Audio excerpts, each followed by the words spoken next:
fish on. It's a good one too. All right, guys, we're getting a little bit later start than I would like. Slip in, but it's all good. We're gonna get the truck loaded up. We're gonna get out fishing. Finally leaving the house. It is already way past daylight. It is 46 degrees outside. There's a little bit of wind, so I imagine there's gonna be a little bit of chop on the water. Thinking early in the morning like this, we're gonna be throwing chatterbait. We're probably gonna definitely be throwing some topwater.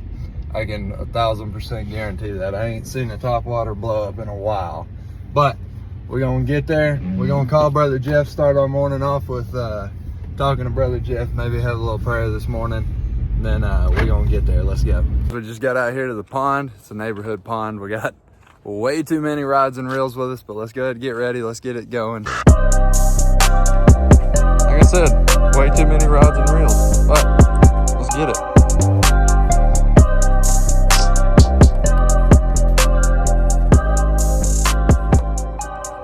All right, we're gonna start the day off with the frog. It's early morning. That is some still glass water. We got some grass. All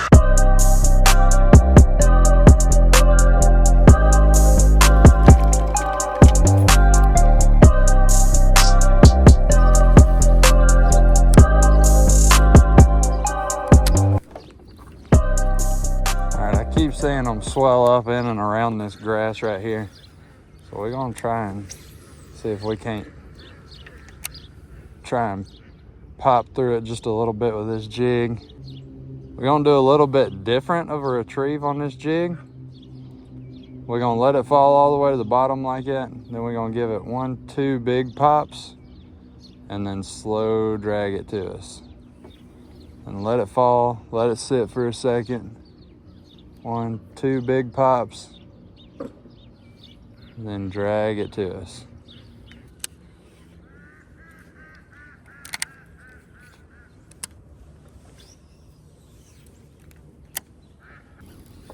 All right. We're gonna throw one more thing over here.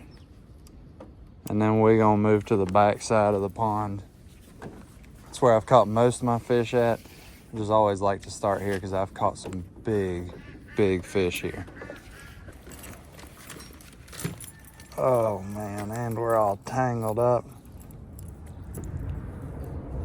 This is the behind the scenes of bringing 9 different rods pond hopping. I'm gonna be trying out that Berkley Fritz side, throwing that thing.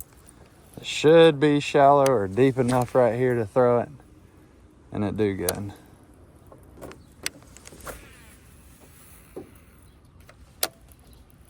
Dig it down, dig it down, dig it down, pause.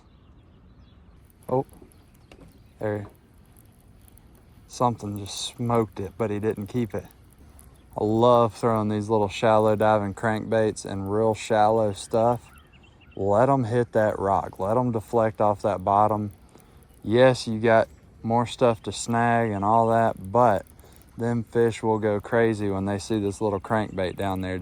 But sometimes you'll feel it. It'll stop shaking or stop, doing its little crankbait thing under the water. Just pop your rod twice like that. That'll get whatever's on it. Most of the time it'll get it off of it and it'll start swimming right again and you'll feel it. So just like right there, I can feel it. We'll see, you may still have a piece of grass or something on it like that, but it'll get the big stuff off. Sometimes it comes back really clean and you're good, but that'll at least get you to finish that cast. Because if you just have to reel it up every time that you get something off bottom, you would never be in the water.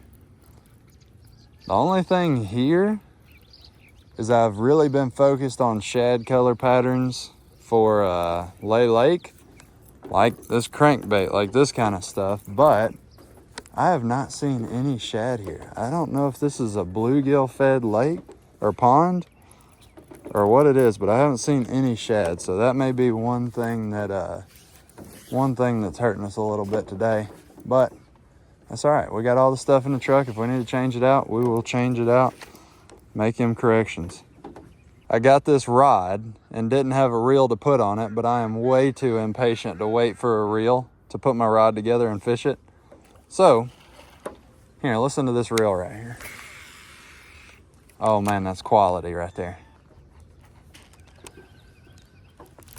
Oh my gosh, I lost him. That's okay though, that means we didn't stick him. That means he'll probably eat again.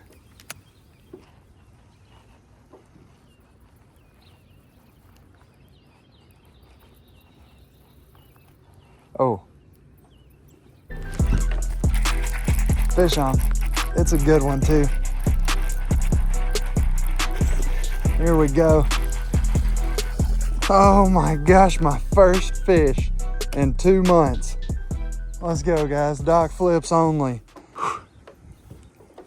Here we go, guys. First fish in 2.5 months. Oh my gosh, it is not a giant, but this is the best fish ever right here. Let's get on some more. All right, let's get to the back of this pond.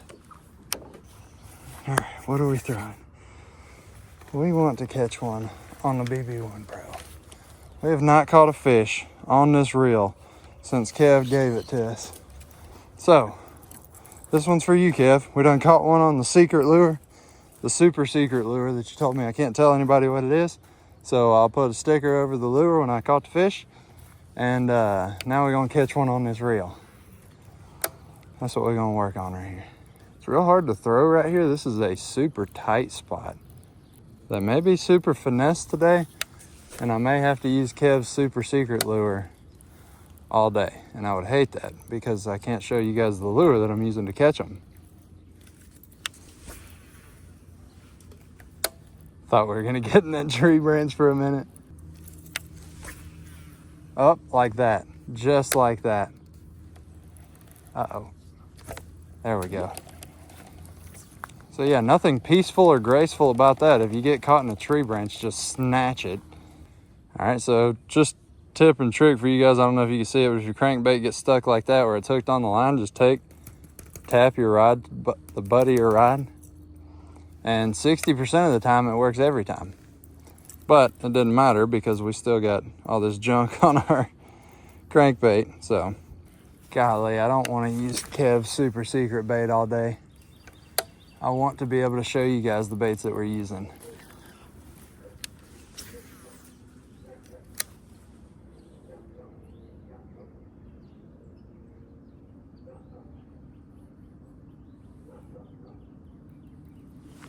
Oh.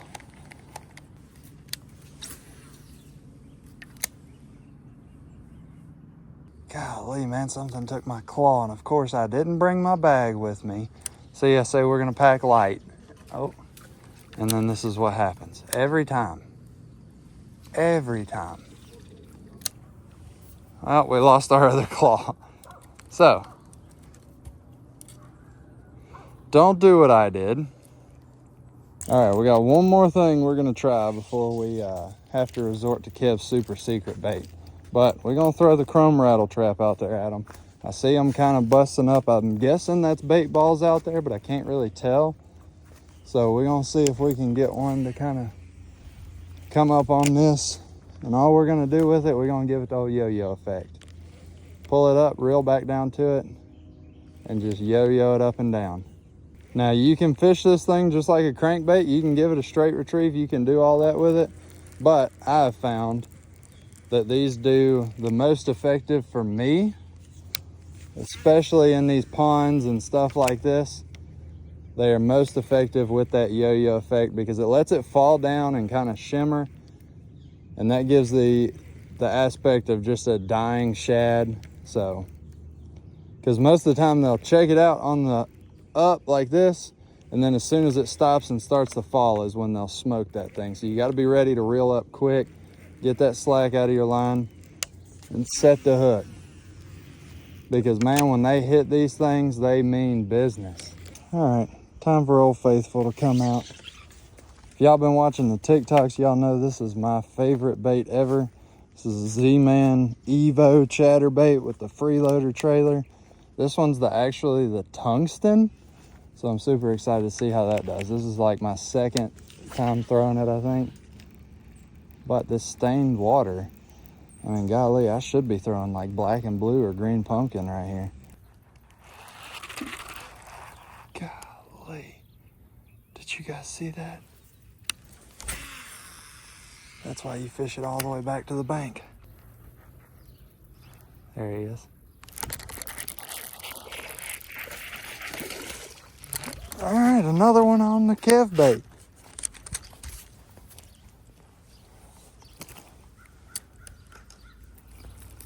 All right, can't show y'all the bait, but I can show y'all the fish number 2 today. Let's go. Let's go.